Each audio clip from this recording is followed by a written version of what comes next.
Well, it's very, very ironic, Gary, because this weekend I'm going to Cooperstown, right? Hall of Fame Classic is Memorial Day weekend every single year. And what the Hall of Fame Classic is, for those who don't know, is it replaced the Hall of Fame game. Like it used to be that teams would go out and play a meaningless game there and all the good players would sit. Now they bring back a retired player, a recently retired player from every team. They have a game and guys get to get out and play in front of their kids, and it's a good time. I'm going again this year. I've been a bunch in the past. And Gary, I know you've been adamant, as are most people, that your dad belongs in the Hall of Fame. I was watching the night he hit his 500th home run for the Mets. Why do you think it's taken so long, and why has it not happened yet? Well, public opinion is pretty important. That's the one thing I think that a lot of people don't discuss is that you not only have to be an elite baseball player, but you also have to be liked by said writer. And a lot of people just will not support whatever your endeavor is, whether it's making the Hall of Fame, getting a job. It doesn't matter what it is. If that person doesn't like you, then you're gonna have a hard time getting to where you want to get to in life. And frankly, my dad's just not willing to be liked in order to get into where he wants to go. Because my dad, when he was young, he always wanted to be a Hall of Famer. I thought that'd be cool. But as his career went on, I feel like, and I've talked to him about this a few times, that he's defined his own career and his peers have defined who he actually is. And as long as he's a good person, whether he goes to the Hall of Fame or not, I don't think he'll freak out too much about it. You know, I know that you spent a lot of time with your mom growing up during your dad's career, but you had a chance, obviously, to go and be a part of some MLB clubhouses and follow him around at times. What were those memories like for you as a young kid? Special because they didn't happen too often. It was only 2 or 3 times a year.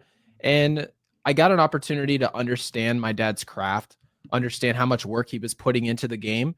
And it makes you realize from the outside looking in, you don't understand how much time not just my dad, but the average baseball player puts into understanding the game and actually improving on what they're not good at. I didn't realize how often players who maybe weren't good at something spend on the field before the games, after the games, working on these things. So it just impressed me even more just being around all these players, my dad included, and seeing how much time goes into it because it really is a full-time job. Now, you played in college. We'll get to that momentarily, but having your dad's legacy and having the last name that you have, did it open doors for you and it was a positive way? Did it put pressure on you and it was a negative, a little bit of both? What was that dynamic? I would say as many doors opened, many doors closed for the same reason. And when I first arrived on social media, which a lot of us are using social media, especially as content creators, people feel entitled for you to run your content and your page the way that they see fit. And with more eyeballs, people want more control over you. And I was never able to, I guess you should say, succumb to the pressure. And I always wanted to be myself. I'm always nice to everybody. I'm willing to disagree with people and have banter conversations with anybody. I don't have a problem going on a show with someone I agree or disagree with. And there's pressure when it comes to that because everyone wants to be liked, but it depends on what you're willing to do in order to be liked. And I haven't conformed yet. So far, so good. Now, you played in college. Was it an NIA school? Remind me. Give me the details. Yes, it was. And I was playing at Arizona Christian. And the reason I actually ended up there, I played junior college baseball at Gateway Community College here in Arizona and still living here. And I committed to Florida State, same place my brother Noah Sheffield, who I'm sure a lot of you have seen that video of him hitting he's a home going run. viral now. Yeah, he's doing fantastic, and we're all rooting for him. I just talked to him last night about that game, and it's special for our family, of course. And yeah, so we're both. He actually didn't even know I committed to Florida State all those years ago. But then after I committed, I got hit in the face with a pitch and was out for like 2 or 3 months. So I ended up not having like the courses and all the classes I needed to go to college at the next level. So I really had to settle at the NAIA level. But the way I see my life is that if anything happens one way or the other, I ended up meeting my fiance because I ended up staying here in Arizona. So there's a ton of positives in my life that came from the situation, and I can't be anything but happy. When you got hit, was it hit by a pitch, hit by a bunt that ricocheted, hit by a line drive on defense? No, so I was actually playing a really good game that day. We had a lot of pro scouts at that game. So I remember playing really well and wanting to play well. And this team, it was South Mountain Community College. It was one of their better pitchers. And I had, I believe, like 2 hits already on the game, went the other way. And I pulled a fastball foul the pitch before it. So I'm sitting there thinking, okay, well, if I'm ahead of his fastball, common sense would tell you they're probably going to try to show you something off speed and get you off the fastball. Well, I'm sitting breaking ball, excuse me. And the very next pitch is a 93-mile-an-hour fastball. I did not get out of the way. It didn't work out. It hit me square in the face. So one of my best buddies was standing at shortstop. I actually had a lot of friends. A couple of my groomsmen were on the field that day to watch me as an opponent. So it was obviously a bad day for me, very painful. And I'm just happy to be alive. We've seen guys get hit now, and I was watching Justin Turner for the Red Sox get hit by a pitch in spring training. We've seen it happen a few times this year. Farmer for the Twins did as well. Right. Was it hard for you mentally to play again after that, or was it just a physical recovery, but mentally you were good? That's actually a really interesting question because when I first came back, I remember the first game I showed up and I got up there my first at bat. I saw 2 breaking balls, the first 2 pitches, and my dugout, I could hear them whispering from the batter's box. And they were saying, "Do you think he's scared up there?" And I was terrified. I just really was. Anything that came out of the pitcher's hand, you just assume that you're seeing the same thing you saw when you got hit. And the very next pitch, the third pitch, was a fastball right down the middle, and I got a hit. And I remember from the other dugout, the other team was screaming, "Why would you throw him that pitch? You know he's not staying in on breaking balls." That's what they yelled. Wow. I was a college pitcher, Division III. Yeah. And I was never, while I was playing, I was never afraid of getting hit by a line drive. But now watching baseball, that is like the thing that scares me the most, right? We saw the Ryan Yarborough play earlier this year, pitching for the Royals, where he was hit just directly in the face. And like I've seen guys get hit in the head, and we can talk about padded hats and all that, but there's no way to legislate anything that protects your actual face. That was one of the most surreal moments I've ever seen on a field, is what happened to Yarborough. Yeah, it's just part of the dangers of playing this game. It's just, you just kind of ignore it. As a player, it doesn't matter what level you're playing, all of it's dangerous. And of course, when you get up to the Division I level, into the minor leagues, and then on to the professional level, in the major leagues, it's like, obviously with the velocity and the exit velocity increasing, the risk just rises. And like you said, there's not much you can do other than just to tell these guys to be careful. And maybe there's 1 or 2 adjustments you can make, like allowing pine tar for pitchers, giving them maybe a little bit more control. I don't know what the solution is, but I just remember thinking at the time, I wish there was something in place that would help me in that situation, because so much fell off the table, especially in the short term. But of course, long term, things worked out for me, and I love where I'm at now. But yeah, you totally understand the dangers of this game. What are you doing now? Because for a while you were at Outkick and you did great, and then you were doing some Yankees stuff because you're a big Yankees guy, doing some content creation for the Yankees. What exactly are you doing now? Yeah, so right now, me and my dad are in the process of launching our own podcast. Oh, We're obviously 2 very outspoken people, but the way we see it is that, I guess I shouldn't call myself outspoken. I just say what it is that is on my mind and what I think a lot of people are thinking. My dad's the same way, because when you ask people who haven't liked my dad for a long time, since 88 when he came up into the big leagues, you can ask them, what is it that you don't like? And they will not be able to give you a real sense of content as to why that would be. And there's no reason really. If you're going to dislike somebody, that's okay. But the way we see it is that we need to give you a real reason to dislike us. So we're excited about a podcast because we'll talk about anything. And it's actually not going to be a baseball podcast. We're going to make this podcast an entertainment podcast where we can bring on anybody, and we're just going to go from there. Well, I'm looking forward to listening to that. Do we know when it's going to drop yet, or it's in the still in the planning stages? Still in the planning stages, but as you know, podcasts are a lot of work. Yeah. And we're just taking it a day at a time. Well, I'm looking forward to it. It's interesting. How old are you? I'm a few years older than you, but not much. I'm 29. Okay, so I'm 33. So when I think of your dad, I think of him as a Florida Marlin because, like, when I Yeah. was first growing up, I think of him as a Florida Marlin.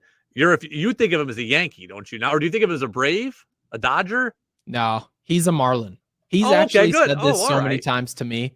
He's like, if I do get into the Hall of Fame, it's Marlins or nothing. And that Huh. doesn't mean he loved Atlanta. He loved New York. There were so many places. He loved playing in LA. He honestly loved most of his stops, maybe other than Milwaukee. But I mean, he didn't have a great time in Milwaukee. That's just what it was. But after that, my dad found really good like things about every organization that he played with. He played with 7 teams. So I guess I should say he won a World Series. He wants to go in the Hall of Fame. If he ends up going there, he wants to go in as a winner. And that 97 championship team, he feels like should be honored in the Hall of Fame. Yeah, I think of him. I definitely think of him as a Marlin. Charles Johnson, Levon Hernandez. Those are obviously they won the title, so a really good team. You are a Yankees fan. Is the emotion, the negative emotion of the Suns, your beloved Suns losing in the NBA playoffs, is that balanced out by Aaron Hicks getting DFA'd, which I know you're thrilled to death about? Yeah, that helped. That was really nice. And this is the thing about Aaron Hicks, and this is what I will say. I'm very happy for the guy. And when I say that I'm happy that he's able to support his family financially. And I'll never get mad at a player for agreeing to a $70 million contract. Yeah. Never in a million years. The burden should be on Brian Cashman. Brian Cashman thought he was the smartest man in the room. He thought that Aaron Hicks was going to give him solid production, not just in the 2017 season, but long term. He didn't think he was getting an excellent player, but a very solid player, especially a center fielder, maybe above average offensively.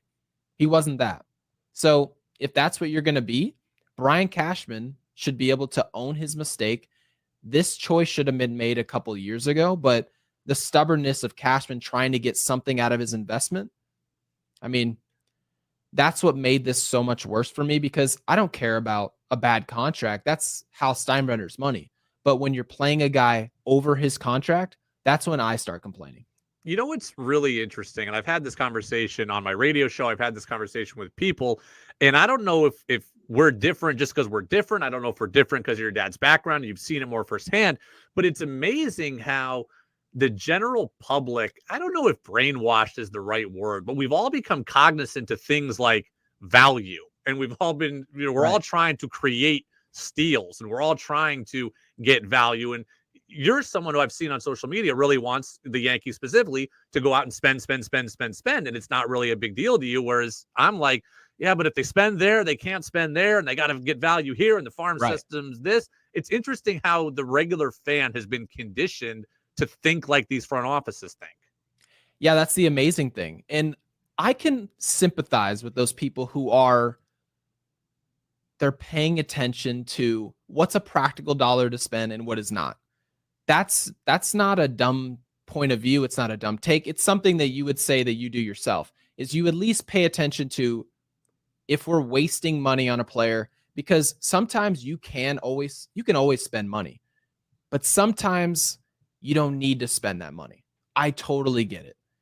But from the Yankees point of view, I've always felt like as income comes in at an increased rate, I should be able to expect you to get more aggressive as an investor. That's my expectation as a Yankees fan.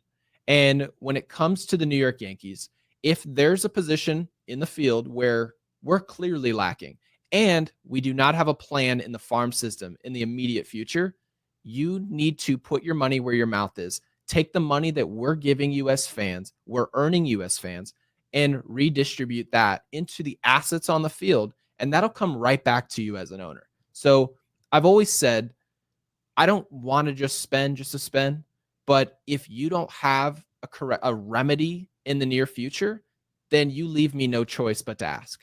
You know what's so interesting too is like, I think it's so great that the Royals won a World Series. Like I think that's good for baseball, it's good for their fans. But you look at the Royals, you look at the Astros, even the Cubs, who did spend a little bit more, but you look at these teams that have tanked and have built it up through the farm system. They have just added to the people like me who are being a little bit brainwashed, who think like, hey, the farm system is the only answer, value-based deals. You look at the Dodgers, right? They built it up, even though they could spend, they built it up to the farm system, and then they found the Chris Taylors and the Max Muncies of the world under the couch cushions, and now we've all got to find our own Chris Taylor and Max Muncy. So these teams that have won and have won in that way are now setting a blueprint that, again, kind of feed the way people like me have thought for the last few years, and I'm finally starting to question it. Yeah, well, let's be very clear. The only way for long-term success is to have prospects. If you aren't building through the farm system, you have no path for long-term success. It doesn't matter if you're the Yankees, Dodgers, or the Red Sox. The only reason the Dodgers are the Dodgers and the way we see them today, where they're always in contention, seems like doesn't matter what San Diego spends, it doesn't matter how much they invest in their lineup, it always seems like the Dodgers get more. That's because they have an ability to make more out of less. And that's what they do to develop guys out of the system. And to be quite honest with you, I'm happy for them.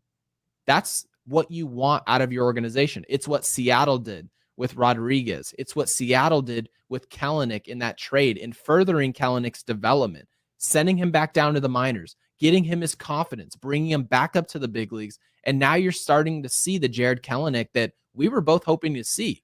But that development is what is going to allow Seattle, not just this year, but in the years coming up, if they're going to continue to spend, the only way that they're going to have success for 4 or 5 seasons is if these first 2 years were spent correctly developing these guys. And I was hoping that the Yankees, with like Anthony Volpe, Jason Dominguez, some of these guys, Spencer Jones at first base, if these guys can land, now I can ask the Yankees to spend and expect to win the next 5 to 10 years. And that's a great thing. It's interesting you mentioned the Mariners, because I am a Mariners fan, obviously, as you know, but, maybe not everybody knows who's listening. But, I think I'm with you, right? They did it right. Julio, and they got Kelenic and Gilbert and Kirby, and they got a lot of young, exciting pieces. And it's because of that the fan base is so mad. Like, why is Colton Wong the guy you targeted at second base, right? Like, you knew you needed offensive help, and you brought in Colton Wong. Last year they wanted Trevor Story. This year they wanted Correa. This year they wanted Bogarts. But you look at a lot of those guys, they're not having good years. Bogarts is, but a lot of those guys that have been spent big on really have underperformed well. So it's kind of like damned if you do, damned if you don't in some of these cases. Yeah, it's a big risk. It's a big risk to spend, because every fan, I would say for the most part, they're happy in the short term when you spend. It really doesn't matter. Everyone thinks every free agent's going to pan out. We all thought Robbie Ray was going to be fantastic. Yeah. Everyone thought he was Carlos Rodon for your team. Exactly. And to be honest with you, I'm still happy about the Rodon signing, because long-term it could still work out. I know he's throwing on the field now, so this could end up being a good play. But in the end, you don't really know which guys you spend on, what's going to work and what doesn't.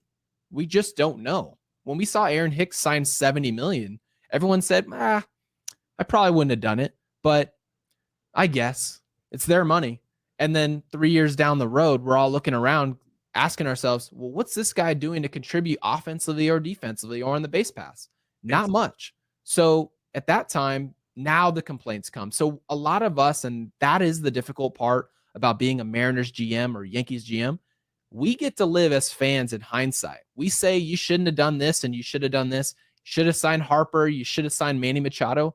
But in reality, maybe the Mariners have a big splash like Shohei Ohtani because they didn't go get guys that you're talking about now. And I agree with you, but when you're a Seattle Mariners GM, you've got to pick your battles, and maybe they're picking the right one. We just don't know yet. Well, I certainly hope that you're right. Everybody hopes they get Ohtani. On the money thing, did you tweet the other day that your dad once wanted a $10 million contract a year, $10 million AAV, and got turned down by the Dodgers? It's crazy how far money has come in. I mean, that was only 25 years ago or so. It wasn't that long ago. It wasn't that long ago, but of course, when you look at Barry Bonds and Randy Johnson, some of those deals they were signing with the D-backs and Giants, the numbers just weren't that staggering. But what's amazing is that my dad just wanted to retire a Dodger. I mean, he was already at that point in his career. It's not that he didn't want to play for Atlanta, loved New York, but he hadn't played there yet. So he loved playing in LA. The fans loved him. He was performing well. He was in the top 5 pretty much every year in MVP. He had no reason to leave, and he's comfortable. So once he was in that situation, he went up to general management and said, I would like to retire a Dodger. Just sign me out until I'm 40. $10 million a year and we're good. And they said no player is worth $10 million a year and kept it moving. And they went and signed Sean Green. So that was the issue. And I guess my dad's not going to take it. It's not going to be any hard feelings about it. It's business. People are making tough calls. I understand. But it is amazing in hindsight to look at it and say, well, Gary Sheffield could have been a Dodger for 15 years if it was up to somebody just to make the correct decision. So obviously it changed his career somewhat. We never know how it would have bounced. But I always say, and we've always talked about this, I've always talked about this with my dad, is that when you do play for an organization for an extended period of time, it does almost heighten your career. Like David Ortiz and Derek Jeter, a lot of these guys who, I know David was with Minnesota, but when you go to Boston and you make a career out of one place, people start to elevate you and you really become larger than life. And what year? This had to be like 99 or so, at 98. It had to be in the late 90s, right? It wasn't early 2000s yet, was it? No, it was. No, it was like 2000, and he was just like, sign me until I'm 40 for 10 years or for 10 million. And you know what's crazy too is like the Dodgers would have just lost Piazza 2 or 3 years earlier. Like he ended up with the Mets in 98, but he was with the Marlins. Like he could have taken over as like the next great Dodger after you've lost your homegrown superstar. Right. And, they elected not to take it. And, hey, the Dodgers have worked out okay, but there were some down years there for a while. If they'd had Gary Sheffield until he was 40, it might have been a little bit different. Yeah. That's true. And he had passion for the game. So, and the best part about players that have passion and they match up with a fan base that's passionate like Dodgers fans and people who show up, it just works. It's what you need. It's the reason Derek Jeter fit so well in New York. It's because he had passion for the game of baseball. If you don't have passion, there's nothing anybody can do for you. And it's what makes some of those signings easier and some of them harder. But when you find a player who's performing well in your organization and you have passionate fans that love that player, you just got to find a way to make it work. And thankfully, the Yankees did it with Aaron Judge this past offseason. I would have lost it. Now, you grew up a Yankees fan, but you were out in Arizona. Did you grow up a Yankees fan just because of your dad's time there, because you were old enough to appreciate it, or would you just like winning and the Yankees were winners when you were growing up? I was actually a D-backs fan until he got to New York. That was okay. The experience in New York City and getting an opportunity to meet George Steinbrenner and become friends with him and his family obviously changed things for us. And when I tell you the treatment was next level, he was treated well in Atlanta. It felt like Atlanta was like the place. It couldn't get any better. When we got to New York, they were just fantastic. Everybody was great. Clubhouse attendance. George definitely had a hand in how I was treated, how my dad was treated in New York. And my dad just had a good time and a great experience at Old Yankee Stadium. I mean, you really couldn't top Old Yankee Stadium. I was very disappointed to see it get knocked down for a new stadium, as beautiful as the new one is. But yeah, once I got an opportunity to actually meet everybody, it was just a no-brainer. I have never been any place like Old Yankee Stadium. Like, no. So I grew up in upstate New York, and I would go to Yankee games. Like the things I remember, they were playing Cleveland, and just the whole bleacher creatures giving Manny Ramirez his picture on the Jumbotron, the finger. Right. It wasn't even Manny; it was just his picture was getting the finger. I saw a group of Japanese tourists there to watch Ichiro just getting berated by this one drunk guy in the crowd. I've never seen anything like that. Like, I was at game 1 of the 2000 ALCS, Mariners Yankees. It was Denny Nagel against Freddie Garcia. The Mariners won the game 2-1. A-Rod homered for the Mariners. Ricky Henderson played for the Mariners. I have never been more nervous at a baseball game in my life. I could feel the ghosts of Yankees past, like rolling through Yankee Stadium. And I don't know how the Mariners ended up winning it, but they did. But I've never felt anything like that night. It truly was incredible. Yeah, well, if you've been to Fenway Park. Yes. Fenway Park in the postseason, you get the same thing. It feels like something is going to happen wrong with the away team. It just feels like pressure is going to get to you without even waiting to see what's going to happen. You just don't know. And that's what Old Yankee Stadium did. It almost felt like the crowd was the most important part of the game. And that does not happen in very many places in Major League Baseball. So I felt like a lot of that was the layout and just having a lot of people don't know this, but the actual fans were much closer to the field at Old Yankee Stadium. It was not this whole like comfort. It's very like corporate now. Exactly. Compared to now, everybody's just laid back in these comfortable chairs. And Old Yankee Stadium were these tiny blue chairs where the fan behind you was like right above you. His head was like right here. And it was so cool to see in pictures where everyone's flashing their cameras, and it just made the stadium louder. So it was just really cool. And just seeing the crowd erupt and take over games, it's just something you don't see very often. One of my favorite questions to ask guests as I get them out of here, your dad not included, the most famous contact in your phone is who? Oh, famous contact? Man. If you were name dropping somebody of your buddies, who would it be? The most famous person? I used to have Mark Wahlberg's number, but I don't have it anymore. So yeah, he got a new number. So yeah, that would probably be it. I know that feeling. I had Tim Tebow's number once too, and it ended up being a different number. I had Johnny Manziel's number back in the day. It ended up being different. So I think Apple's made it so hard to get rid of people's numbers. They're all still in my phone, but they're no longer valid. So yeah.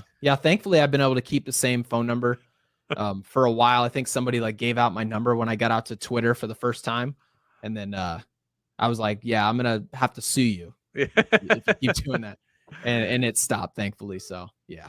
Gary, man, much appreciated. Appreciate the time. I'll look forward to being in Cooperstown this weekend, watching the Hall of Fame Classic, and maybe someday there will be a Gary Sheffield plaque there to welcome me the next time that I go. So, Gary, man, we appreciate it. Be well. Good luck with the new podcast, and we'll look forward to seeing it when it drops. Thank you so much, and good luck with your show. And me and my dad both appreciate your support. So, and we'll hope for the best. Obviously, we don't have much control of the situation, but anybody who wants to talk to us and maybe get some last bits of information from what they don't know about them, and hopefully maybe it swings their vote. You never know. So, but I appreciate you bringing me on.